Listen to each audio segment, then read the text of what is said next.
You went from 13-3 or whatever, showing all the promise in the world. You came back in the next draft. The fuck? Put some shit around this boy, man, so he can win a Super Bowl. You got what it takes.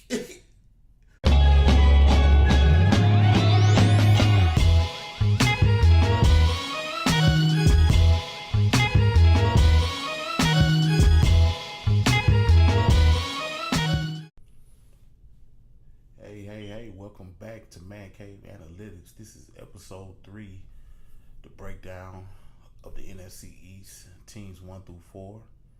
So we're going to go ahead and get into it real quick. The first team that I have on my list is the Philadelphia Eagles. The strengths of the Philadelphia Eagles are they have a ascending MVP caliber QB, dominant defense, great run game, technically sound offensive line, great size and speed combination at wide receiver, deep and relentless pass rush. They got an aggressive secondary, confident coaching staff, and play calling head coach. The weaknesses, real quick, are they need to upgrade at the linebacker core, in my opinion. It's good, it's not great. I think they got Nigel Bradham. I think he resigned. It's a good all-around linebacker. The main reason why I say that they need to have an upgrade at linebackers because traditionally in the 4-3, you have 3 good linebackers and they all have unique skill sets. Your middle linebackers, you pretty much the quarterback of the defense, get the front 7 lined up, pretty much can be able to diagnose a play. He's a real good cover guy, downhill guy, pretty much a good all-around linebacker. Your strong side linebacker is somebody that can blitz if need be, somebody that can set the edge, play the run, but also cover the tight ends and running backs out the backfield. Your weak side linebacker is your speed linebacker, pretty much a rangy guy that can go sideline to sideline, scraping from the weak side, making plays. When you look at the skill sets of the Philadelphia Eagles, I feel that even though they have one good linebacker, Nigel Bradham, the other 2 linebackers are just okay. And I think that the reason why they don't get exposed so much is because their front 4 is so dominant, and they have a good secondary, and they also have good safeties who come in the box and give help if need be, taking some of the pressure away from them. But that's definitely, in my opinion, somewhere where that defense can kind of, upgrade. But overall, they're real good defense. The free agent acquisitions are Michael Bennett via trade from Seattle. They have Darren Woodley via trade from Carolina, which they gave up Torrey Smith, I think it was. Again, Nigel Bradham, they re-signed him. Corey Nelson was signed. Haloti Ngata was signed from the Detroit Lions, and Mike Wallace was signed from the Baltimore Ravens.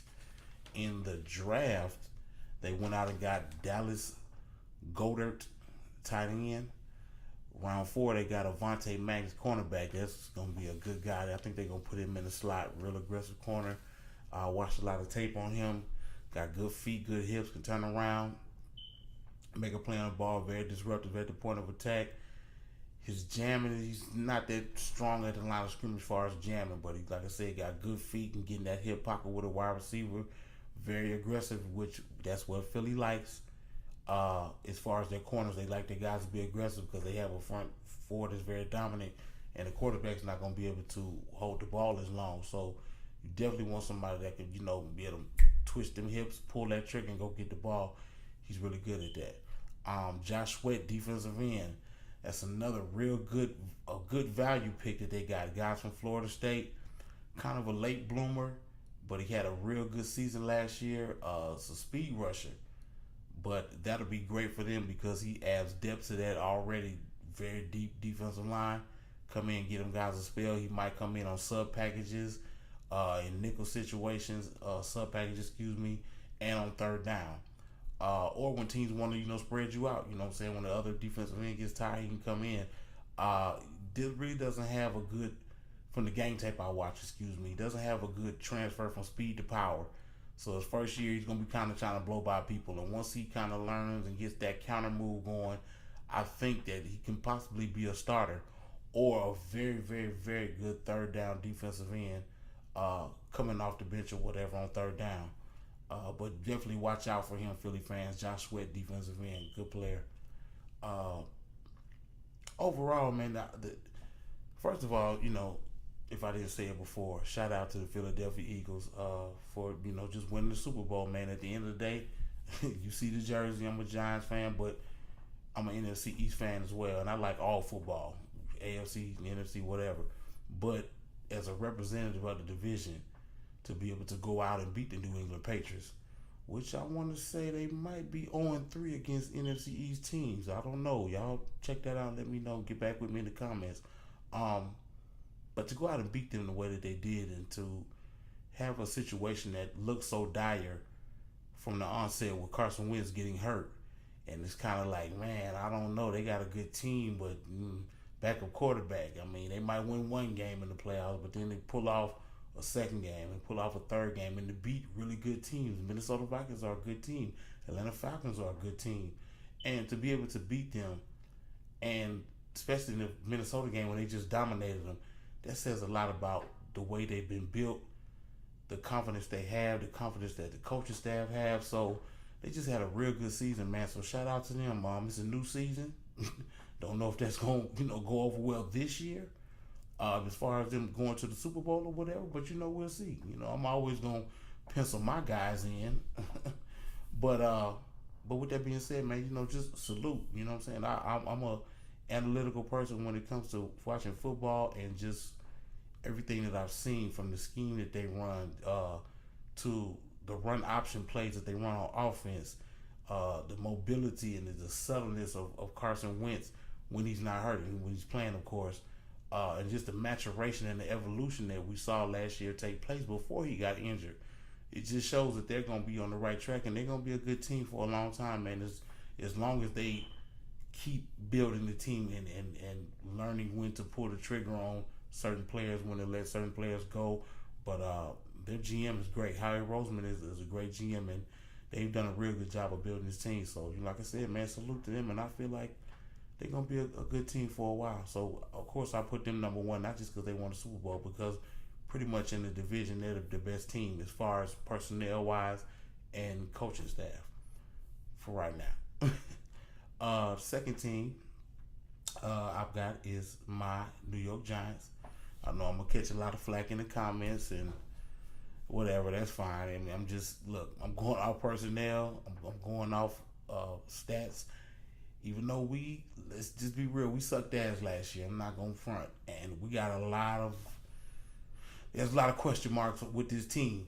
But when you look at the division as a whole, and the moves that we made, and the coaching staff, and the things that we put in place via free agency, via the draft, the fact that we have stability at quarterback, even though y'all love to shit on Eli, which is fine. It is what it is. All he do is win, no matter what. But let me take my homer hat off though. But seriously though, I really did a serious evaluation, and I was kind of torn, because I want to be analytical, because this is Man Cave Analytics. We want to go out and make the best decisions and give you all the informative things that, even though it's our opinion, we want to make sure that we do our due diligence. And that when I did my research, looked at the personnel, looked at free agents, looked at the draft, everything that I was able to research led me to this point. Like, I'm just not gonna be honest. If the Giants were truly shit like they were last year, they would be last or third or whatever. But again, it's just a combination of just doing research and putting it all together, and this is what I came up with. So again, I understand you guys are gonna agree or disagree, and that's fine. Some of you all might agree. That's cool. But I want the feedback. Like, I want you to chime in. Shout out to NFL Elite, NFL Nation Facebook groups. Y'all always show me love and be leaving comments and hit me up when I'm in a group or whatever, man. So I welcome all that dialogue. I love it, because I love talking about the NFL, love talking about football, whatever teams it may be, because I'm just into the game like that. So again, this is not a homer pick, a homer move, but this is the way I evaluate it, and in my opinion, I feel that we second up. So I digress. Sorry for going on that long tangent, but podcast is new, so sometimes I gotta explain a little shit and the way I go about doing things or whatever, just to let you all know where I'm coming from. But to get into the Giants, man, the strengths of they have explosive weapons across the board, steady veteran quarterback, got a top 5 wide receiver. We have a top cornerback and free safety with Jack Rabbit and Collins. Our weaknesses, which is it can be it's a lot, is our offensive line. Even though we went out and really put money behind it, Gettleman has done a good job of bringing free agents in, but again, they still have to mesh. They still have to learn to work together. They have to learn what their strengths are, what their weaknesses are. So it's still a work in progress. So I'm not gonna sit up there and say the what do you call them? The Redskins line from the '80s, the Hogs and nothing like that. We're not gonna get them that label yet because they haven't played a snap yet. So right now, that's a weakness. Loss of veteran leadership. JPP, he didn't fit the scheme because we're running to a 3-4 now instead of a 4-3. But he was a leader on our defense. That's gonna hurt. So a lot of the young guys, Collins and excuse me, some of the linebackers and even my man that played weak side defensive end that we got from Florida. These guys are gonna have to step up. Offensively, Eli's gonna. Well, I don't see Eli getting vocal, but Brandon Marshall, if he comes back, some of the guys on the offensive line, Odell Beckham, if he can get out his bag sometime, he gonna have to step up and be a leader. But we lost a lot of leadership last year with some of the moves that we made. So I feel like that's a weakness. We also have a new defensive scheme. Like I said before, we're going from the 4-3 to 3-4. I think we'll still have some 4-3 principles because we really don't have the personnel to just switch over totally to a 3-4. But it'll be a 3-4, 4-3 principles. And if you need an example of that, look at the Arizona Cardinals or the New England Patriots. They kind of play a little bit of both. Excuse me. New coaching staff. Pat Shurmur is not a rookie to this, but the last time he coached was with the Cleveland Browns, and they sucked ass.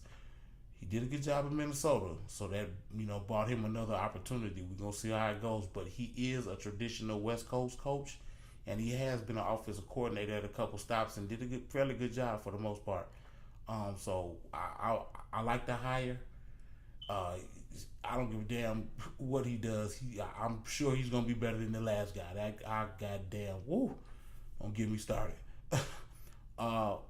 We also, as a weakness, have a lack of talent in the secondary and the linebacker core. They both, need an upgrade. We didn't really draft any cornerbacks that I can think of. I think most of the guys we got now are free agent guys. For the most part. Let me do my due diligence and go ahead and look that up real quick just to make sure, because I don't want to tell you guys the wrong thing. But we have Jack Rabbit, so that's one staple of a good corner. But anyway, let me move on till I come back to this. But for the most part, let me get to the free agent acquisitions. We went out and got Patrick Omomeye from, I want to say, Jacksonville. We got Teddy Williams, cornerback. Nate Solder from the Patriots. We went out and got Kareem Martin, outside linebacker. Jonathan Stewart, running back from Carolina. Jason Pierre-Paul, of course, we traded him. The draft picks, we went out and got Saquon Barkley, great pick. Get to that in a minute. Will Hernandez, offensive guard. Another great pick. Get to that in a second. And Lorenzo Carter, outside linebacker from Florida. In round 3, we got B.J. Hill, who's a nose guard. I want to say three technique defensive end. Technique defensive end. So overall, I know you guys are probably thinking like, well, damn, they got all this shit going on. Why would he put them number 2? Oh, the jersey. No. There were bright spots last year. I know it's hard to say that because we only won like 2 games, but there were things that went right at certain times last year. It didn't result in wins all the time, but even though it will never be an excuse. We had a lot of injuries. There were sides of the ball, mainly the defense, even though they were on the field damn near the whole game. Defense played well. They were pieces. Our offensive line was shit. But there was offensive production when Odell Beckham was playing and when our offense was clicking on all cylinders despite not being able to block anybody. So there's things that I feel like as soon as the season starts that we're going to identify with as what our formula is to be able to go out and win games. When you look at other teams, like I don't want to go too far ahead, but the Redskins really don't know what their identity is. Dallas Cowboys, you know what their identity is, but are they going to survive a war of attrition through 16 games of being able to just get the ball to Ezekiel Elliott? You understand what I'm saying? Where we have proven weapons. Yes, they have to develop chemistry. Yes, Eli has to mesh with them. Eli's going to have to play better, not throw picks, and put the offensive coordinator is going to have to put them in position to where he's not taking a sack, where he's able to get the ball out of his hands to the playmakers and keep moving the offense forward.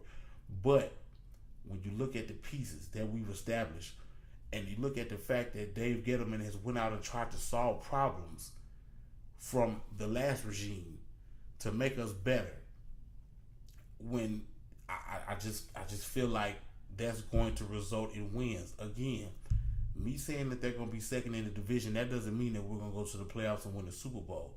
I just feel from a personnel standpoint, coaching staff, and what we're trying to do, build and create, that puts us second in the division. Not saying where it's going to lead us or where we're going to go. I just, in my mind, feel as the second best team in this division is the New York Giants.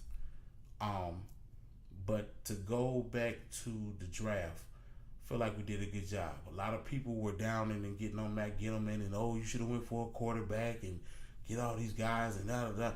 Listen, that is probably one of the biggest fucking crapshoots in the world. You don't know what you're going to get. We're coming off of a very bad season. We're trying to build a culture here. It's best to kind of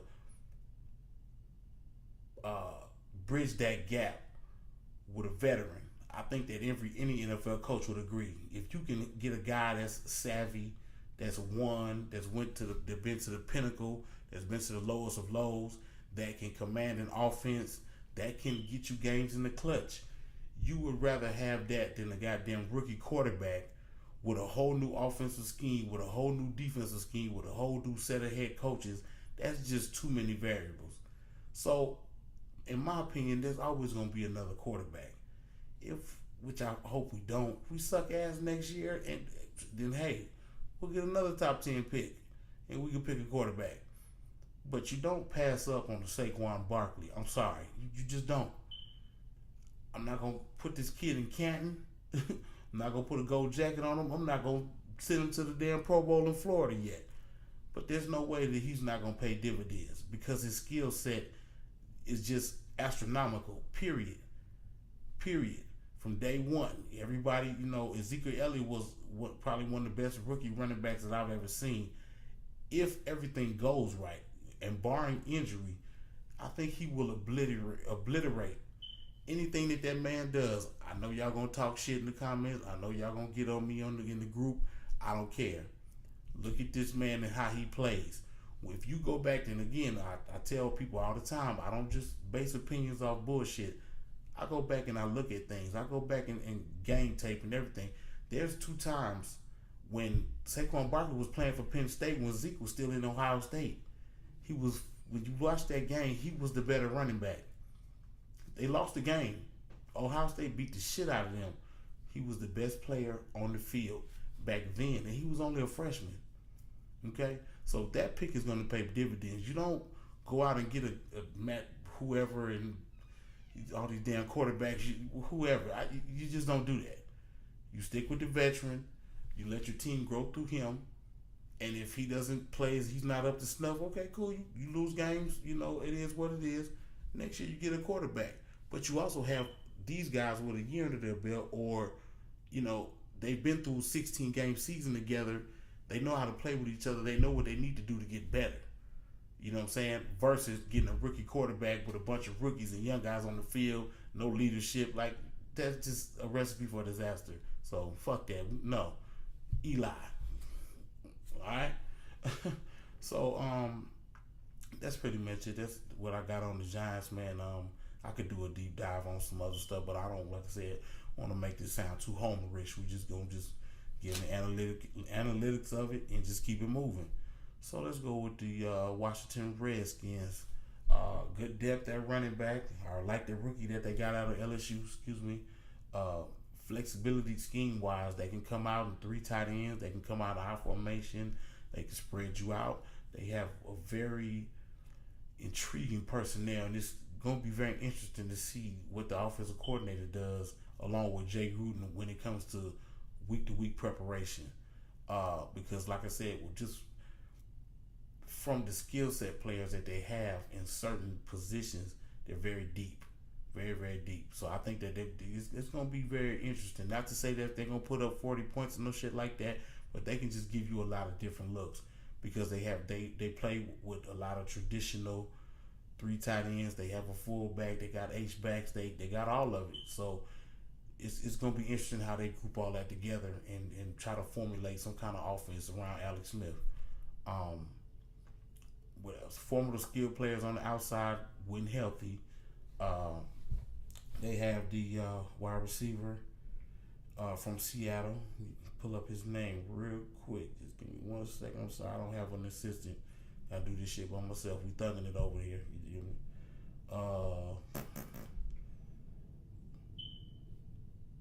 What just happened?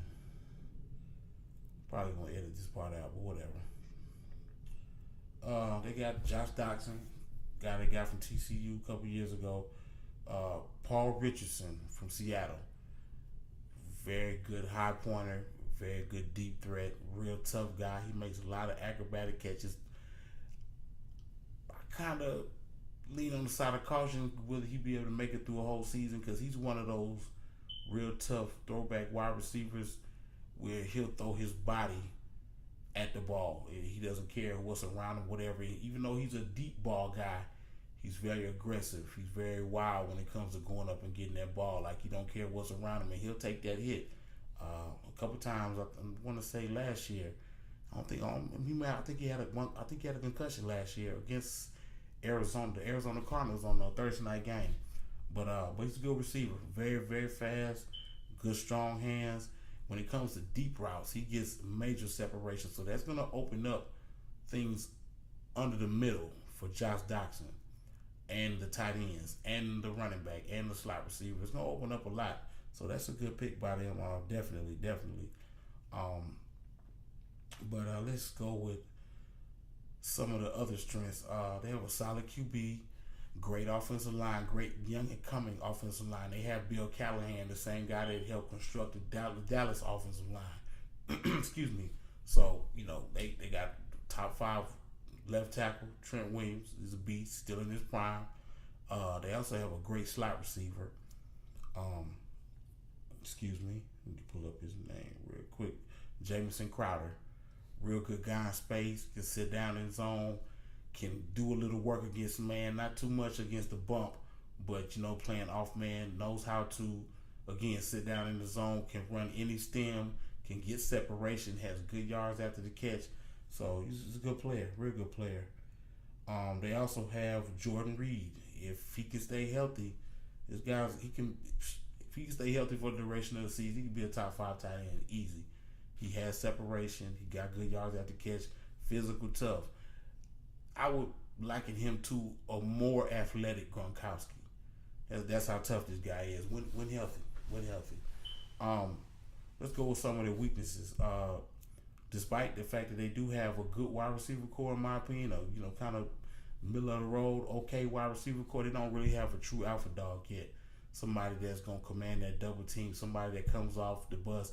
Hey, I'm the number wide receiver. You got to stop me. They don't have that yet. They have a non-existent run scheme, even though I like the personnel of their running backs because they all have different skill sets. One's a speed guy and Parade or something like that. I can't remember his name. He came from Oklahoma. And then you got the other guy that got hurt last year. Look up his name. I'm sorry, guys. I think it's Rob Kelly. Rob Kelly, who had a decent year the year before, but really had an injury-plagued season last year. He has a unique downhill running game, kind of sneaky fast a little bit. But the kid, Darius Geis, I think he's going to end up being a bell cow. But for right now, since we don't have a body of work to go off of with him because he's a rookie, and then the other guy, Rob Thomas, was hurt last year, their run game's non-existent. So that's just what it is. We got to put it like that. Even though they have the offensive line to get it done, in my opinion, and they have a good offensive line, run and pass, their run game was non-existent last year. So that's going to be one of their weaknesses. What else? The secondary. Now, I know everybody, Redskins fans, like, what are you talking about? We got Josh Norman. Outside of Josh Norman, who gonna check who? Because we all watched that Pittsburgh game last year. Now, granted, Pittsburgh did a lot of teams like that. Antonio Brown ran through defenses damn near for 14, 15 games straight. But it's very easy to see that they'll just leave him on an island, and he might shadow a wide receiver and follow a guy or whatever, but you can scheme ways to get other people the ball and just send him down the field with a guy. You know what I mean? You don't necessarily have to try to pick on him because there's other guys on their secondary that can be picked on, and I didn't feel like they really went out and addressed that in the draft. They got Orlando Scandrick from the Cowboys. Kind of past his prime a little bit, but he's in the slot, so he might not be as exposed. But other than that, I don't really feel like, from a safety perspective or a cornerback perspective, other than Orlando Scandrick, that they really tried to go out and address that. Because, I mean, even when we play them, we'll stick one of our trash dudes on Josh Norman. He might have in certain formations in defense, he stays on that one side. When they're in man coverage, which that's another way you can kind of tip your hand with the Redskins, he'll follow the best receiver. So you kind of know what defense they're in a lot of times. And that's what I've seen on game tape on all22.com.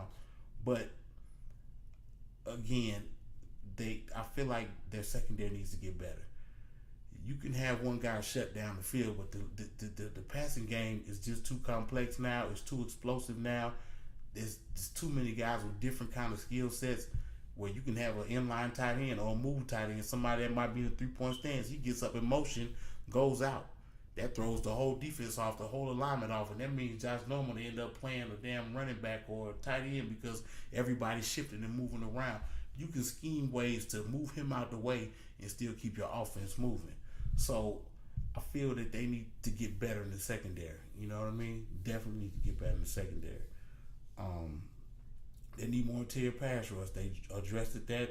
They made an attempt to address that in the draft. They also drafted a guy, I think, the year before from Alabama. So they got two guys that should be studs with him and Deron Payne. Make sure I'm saying his name right. Yeah, Deron Payne, defensive tackle from Alabama, who I think is a little bit different from the guy they drafted last year. I think the guy they drafted last year was just pretty much a one-gap penetrator. Really wasn't going to give you much on the pass rush. I think Deron Payne can be disruptive in the pass and also stop the run. I see them probably playing him at 3 technique because they run a 3-4, and that'll definitely give them some up the field pass rush because they were really missing that last year. I think Ryan Kerrigan and the other bookie and outside linebacker that they have from, I think he's from Stanford, I want to say. Give me one sec. Yeah. Peterson Smith, excuse me. They're both good bookie and outside linebackers. But in the 3-4, traditionally, if you're not getting pushed up the middle, the center, the guard, they can just pop their man or whatever because they're not getting that threat. They're not being pushed into the backfield, and they can go and help out. So a lot of times, especially Ryan Kerrigan was double teamed all the time because the 3 technique and the 5 technique defensive linemen weren't getting up the field, being disruptive in the A gap and the B gap. So it was allowing them to be double teamed by a tight end over here or chipped by a running back on the weak side, whatever. They pretty much had to send them to 6 people sometimes to get pressure. And when you do that, that leaves you very, very, very, very, very vulnerable in your defense and creates all kind of holes. So they need to be able to just send 3 to 4 players to be able to get a pass rush, not be sending the whole crib. So they definitely need to get some up the field pass rush. Definitely. What's the last thing? To me, which I kind of stated this earlier, the Redskins just overall, they on offense, I don't know what their identity was. Last year, it kind of seemed like it was because the guys really weren't getting down the field. They got the guy from the Cleveland Browns. I think they cut him because I don't see him on here. They got Josh Doctson. He's a big lumbering wide receiver. He's not slow, but he's not a burner. You know what I mean? So they kind of had a methodical dink and dunk intermediate passing game. And because they had multiple tight end sets out there, they kind of sprinkled the run game in by attrition and tried to work down the field methodically. But the explosive plays were not there. The seasons of Pierre Garcon and Deshaun Jackson and Jordan Reed, like that high powered explosive offense where they were just shooting the ball all over the field, like that was gone. It was actually kind of boring to watch them play. I think I watched them play the Rams last year, and that shit, if the Rams weren't, even though the Rams lost to them, if Gurley didn't have such a good game, I would have turned the channel because that shit was boring as hell. Their offense was kind of trash. Even though Kirk Cousins had a good season statistically, it just didn't have any identity.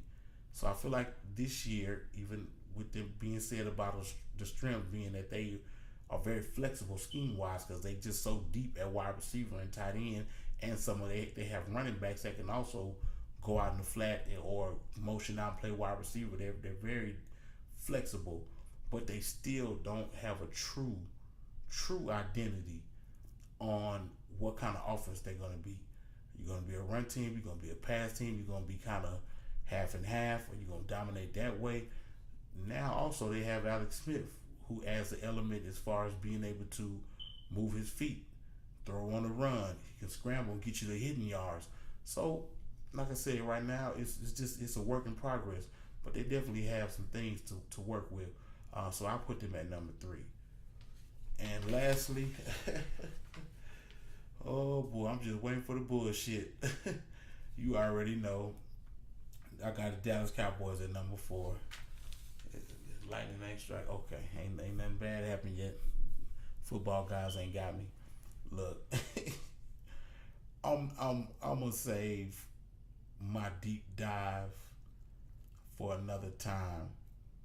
But before I even get into this, and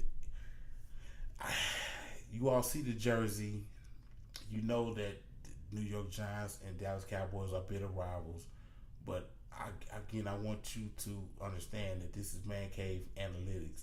We talk about football, all football. I don't give a damn what team it is. If there's something that I assess that's my opinion that I've seen analytically that you're not capable of doing, the team is not capable of doing, or the organization is doing something wrong, I'm going to say it. Even my team. Like I said from the onset before I even started talking about the Giants, we were fucking trash.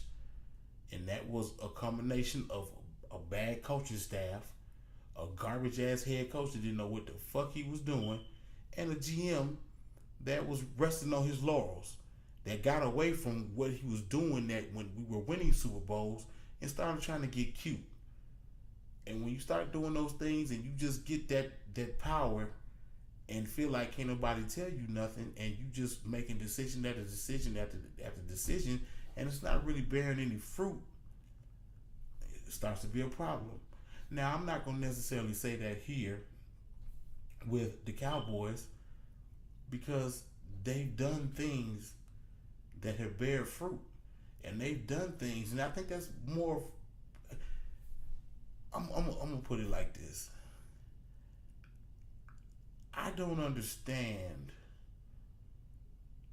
just the immense pride that you all have, and the fact that you just truly refuse to question ownership, to question the GM and the things that they do. Like, sometimes I really just look at the Cowboys and it's like, what the fuck are you doing? What are you doing? And this is not me trying to shit on the Cowboys. I respect the Cowboys. And the thing that pisses me off even more is you kind of got what it takes already to be great. The last 2 to 3 years, they were in position that even that year Dak was a rookie, they should have went deep in the playoffs. Deep. Your offensive line is one of the best in the game. You have a running back that was just breaking defenses' backs, and a quarterback that you just have to put in position to make a couple plays here and there and manage the game. He's going to evolve. He's going to get better.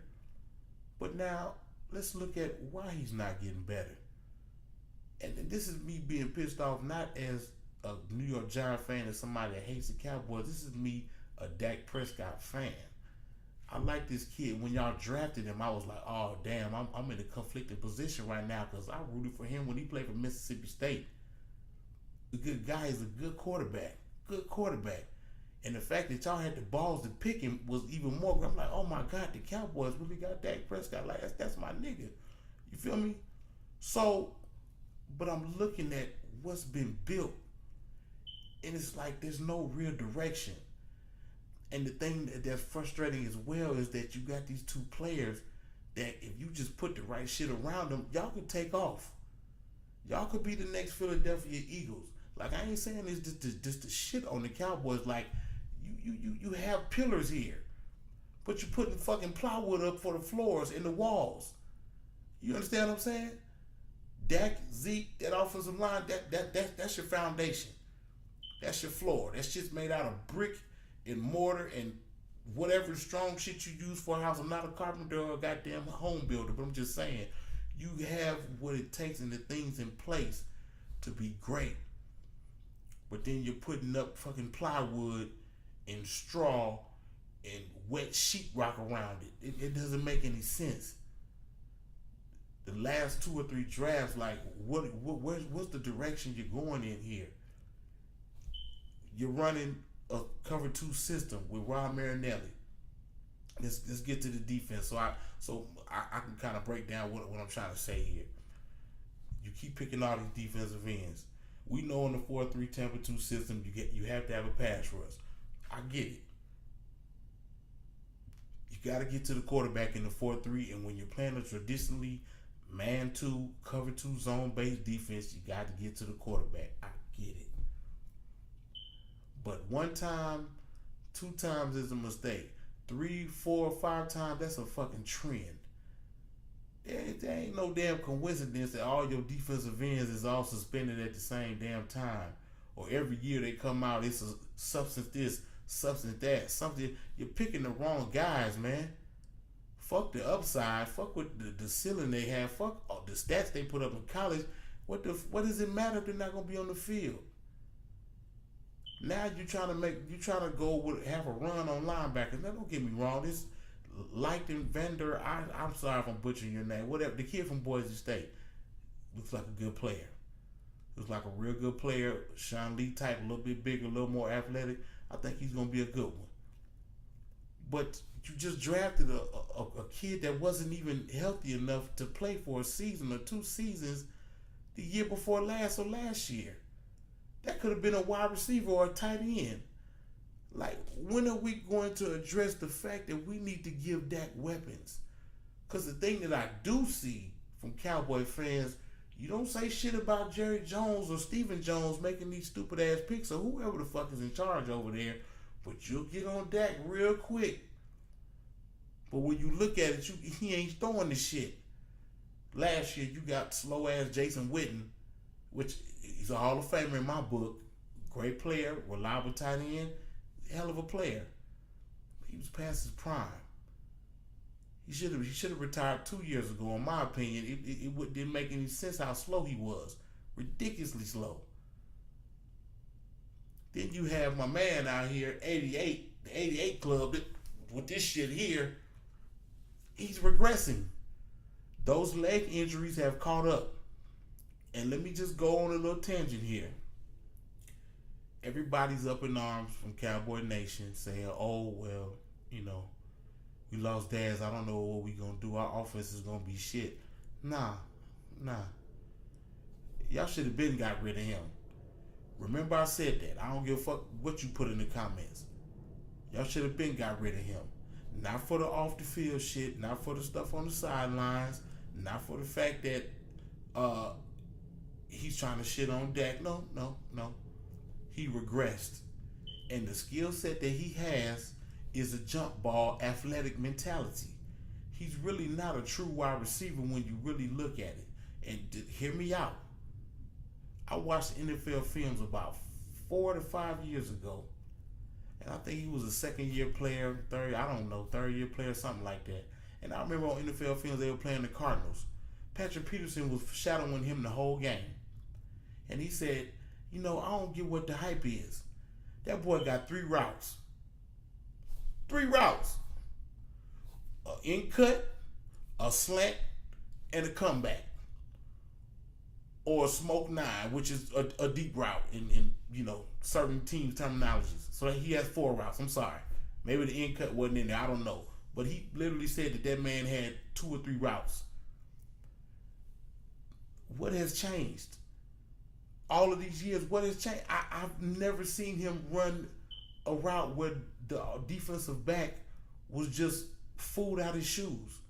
Either he's high pointing the ball, using his athleticism to jump over a cornerback, or he's muscling the shit out of somebody that he outweighs by 20 or 30 pounds. That's fine. There's nothing wrong with that. You can have that in your bag of tricks. Cool. But when you start playing the Jackrabbits, when you start playing the Darrell Revises, even though I don't know if he's playing anymore, the Richard Shermans, the Patrick Petersons, you got to be able to run a fucking route, my nigga. Excuse my language, I'm just saying.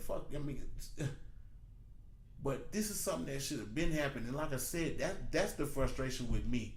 I'm not talking just about how shitty the team is. My thing is, you have things in place to be great. What are you doing? And why all these Cowboy fans? I'm a native Texan. I have family that are diehard Cowboy fans.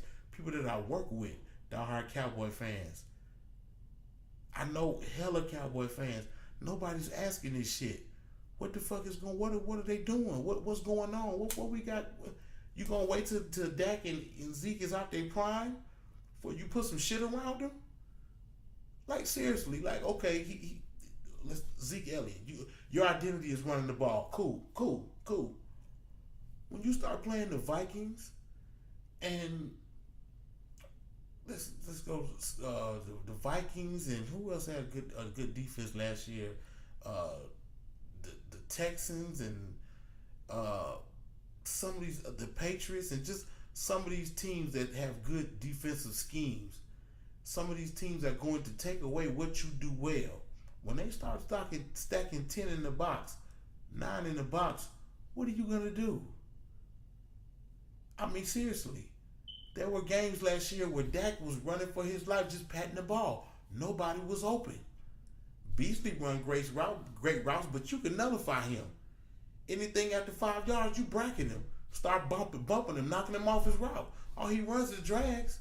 Either he runs a drag, he runs a slant, or he runs some kind of sit-down, comeback type of route or whatever, or he runs it out. Ain't but so much you could do in the slot, and then he ain't running no damn smoke or no go route. He ain't fast like that. He's a twitch receiver.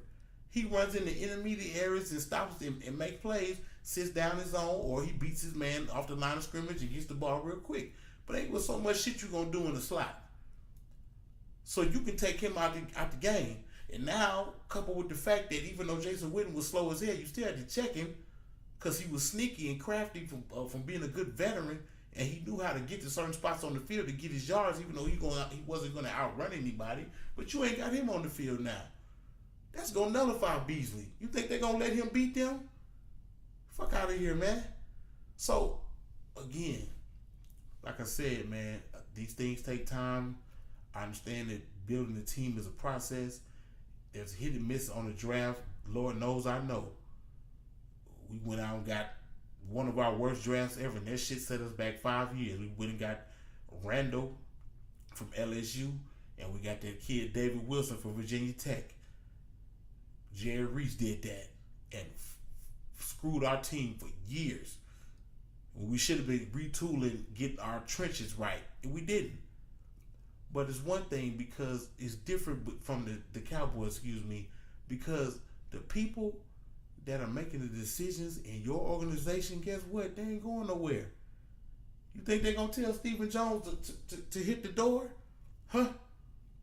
You think they're going to tell Jerry Jones, hey, you got to go? Fuck out of here. They ain't going nowhere. And they the ones pulling the trigger on these picks. They the ones not putting shit around Dak Prescott. Y'all need to start asking what's going on with that. I never see that. All I see is that pride, America's team. Like, okay, cool. You America's team. What are you doing? What are they doing? You went from 13-3 or whatever, showing all the promise in the world. You came back in the next draft. The fuck? Put some shit around this boy, man, so he can win a Super Bowl. You got what it takes. Offensive lines, crushing. Dak, slinging. Zeke, pounding. What the fuck? What else you need? You don't even have to have a shutdown defense. So, again, I know that was a long tangent, but I had to say that shit because I just don't get it. I don't get it. When you go back and you look at even the Redskins were traditionally a great team in the 80s. When they fell off, guess what? Their city lost respect for them. They stopped going to the games, or when they started going to the games, they was putting on the sacks. When Dan Snyder was out there just running through retread after retread and paying all these old washed up ass players millions of dollars, bringing bum ass quarterback in after bum ass quarterback, they lost respect. They weren't the big ticket in that city no more. And then when the internet became prevalent, and there was still pride, they were, I'm still a Redskin fan, but you ain't hear that bombast. Oh no, this the Hogs. Nah, because they had lost respect for their organization to a certain extent. They still rep. I ain't disrespecting no Redskin fans. I'm not trying to shit on y'all.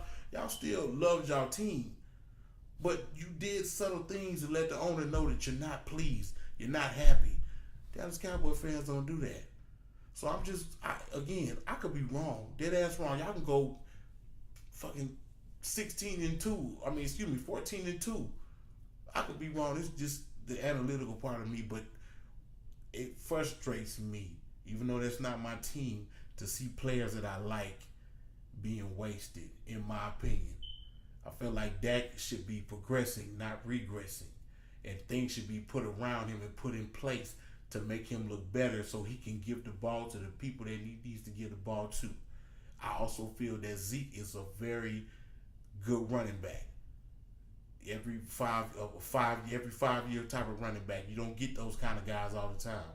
Why run him in the ground? Why let him get fucked up and start getting leg injuries and all this shit because you giving him the ball hella times because he all you got? You know what I'm saying? What are you going to do when they start stacking the box? I know I just said this earlier, but like seriously, Cowboy fans, start questioning these motherfuckers, man.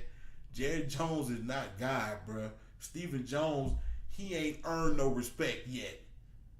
He ain't got no fucking ring on his finger since he's been in charge. Y'all ain't even been to an NFC Championship game. I'm not shitting on y'all. These are facts. So he got to earn the respect. Jerry Jones has respect because he was a part of the dynasty. Cool, I get that. The game has passed him by, in my opinion. I could be wrong. Y'all leave it in the comments or whatever. But again, who the fuck is Stephen Jones? I don't give a damn you his son. You ain't earned no respect from nobody. What you do? Who you?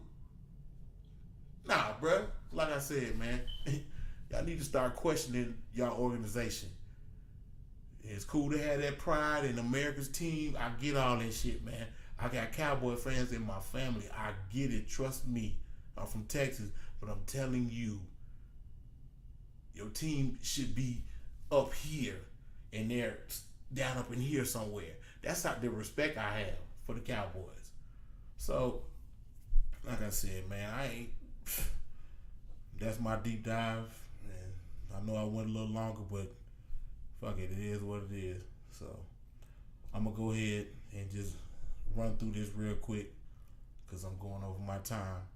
Uh, Dallas Cowboys strength, mammoth offensive line, excellent at the run and the pass, top 5 running back, who is a true weapon, good dual threat, strong arm QB, great scheme, pass rush with great schemed pass rush with depth when healthy. Speaking on the defense, weaknesses: mediocre pass offense, no true number one at wide receiver, inaccurate QB when pressured, no seam threat at tight end, not somebody just in the position, but a true threat at tight end now that Jason Witten's gone. Excuse me. Linebacker core, not athletic enough to run, hit, and cover. Goddamn, what's that boy's name? Sean Lee is a beast. The other kid, I don't really, he's still coming off injury. I don't know where he's at. His tendons and stuff might start popping, and he might turn into just an all-world linebacker because he was a truth at Notre Dame. Let me get his name so I won't be just butchering this shit right now. I'm sorry. 1 second. Jalen Smith, a great linebacker. So he's under another year's belt with getting his, getting behind his injury or whatever, or putting his injury behind him. Excuse me. So he might be an all-world player. I honestly don't have a problem with the Cowboys defense. I just think that they've invested too much into one position and it's not really bearing any fruit. DeMarcus Lawrence, great player. That was a great pick. But I mean, other than that, what's the pass rush? And a lot of times, even with him being a great player, a lot of those sacks and a lot of sacks that they get are schemed sacks. Because it's a double team here, they force a double team here, or they do TE stunts, which is, defensive tackles outside, defensive ends, shit like that. So that's a scheme sack, in my opinion. But that's lack of ball skills in the secondary. I don't even know who the fuck y'all corners are. I mean, I can name them right now and look them up, but I mean, goddamn, I ain't know who y'all corner was since Orlando Scandrick. That's the only guy I ever known that played quarterback. They never went out and just really got somebody. And the one kid they did get in the first round, they got rid of him after 3 years because he just wasn't up to snuff, I guess. But then now he's playing for the Jets and he's doing all right to me. He ain't looking like just absolute poop. So it's just a combination of things, man. And again, if I'm frustrated, that's not my team. I know y'all frustrated. And like I said again, there's always teams in divisions that don't do what they're supposed to do. But there's not a lot of teams in the division that have a great offensive line, that have a competent quarterback, and a top 5 wide running back, in their stable. And they're still losing games, still not being effective, still not putting shit around them for them to be great. So the draft picks, Leighton Vander Esch, linebacker, Connor Williams, offensive line, Michael Gallup, wide receiver, Dorrance Armstrong, defensive end. I think that's a good pick if he's healthy. Good motor. He's not going to blow by you, but he got real violent hands. He can transition from speed to power, has good bend for his size. Dalton Schultz, tight end. I think he's out of Stanford, more of a blocking tight end, but, with Zeke, they might want to start running out of 3 tight end sets or something. I don't know, but he's a good blocker. So, that's pretty much it on the Cowboys, man. And like I said again, man, I'm waiting for the comments. I'm waiting for the bullshit. I get it. If I was a Cowboy fan or if I pissed anybody off, it is what it is. Leave comments, leave dialogue. If you want to question anything I said, feel free. Like, I want the feedback. Trust me, I do. And I went on that tangent because that's just me doing research, me looking at things from a football perspective, from an analytical perspective, and just wondering, like, what the fuck is going on with this team. And again, this is just the Cowboys for this week. Like, we could be talking about the AFC West next week, and I do the same shit. You know what I'm saying, with the Raiders. So this is even though I got this jersey on, I just had to rep my team. So y'all ain't got to ask me no more when the show come on. I wonder who his team is. You see it, nigga. You know what I'm saying? But now I went on to put that on just to let it be known. But again, this is just again a tangent that I went on a deep dive on these boys. But it's not coming from a hateful place, man. I want if you're better, the division's better. You know what I'm saying? So that's Jerry Jones's team. I know y'all can't go in there and tell him that, hey, you need to pick this. Like I get that, I get it. But the fact that nobody questions that shit, nobody that I seen, and I'm in the groups, I'm on Twitter, on Instagram. I don't see no YouTube posts. Like seriously, let Philadelphia before they winning now, but back in the day when they was trash, man, please, you couldn't go in the NFL group. They talking cash shit, man. Jeffrey Lurie, and goddamn go such and such, man. That motherfucker suck. Chip Kelly every damn season, killing them. Redskins fans too, but they was more subtle with their shit. They just, they say, we going to the game. We just gonna put paper bags on our shit, and you ain't gonna know I'm a Redskins fan until you ask me. That's how they was moving. But sometimes that shit work. Jerry Jones got a phone. He got a smartphone. He got Twitter. He got Instagram. He got grandkids. You think they ain't gonna show him a video of y'all talking shit about that, or how you pissed off of the way this team is being built and the shit that they doing? So, whatever. That's it for the NFC East, man. I hope y'all enjoyed the show. Next week, we are going to be going over the AFC North. And again, might go on a tangent about them Bengals or something. I don't know. But this is what we do over here, man. This is just analytical dialogue. Man Cave Analytics. It's your boy Mo Johnson.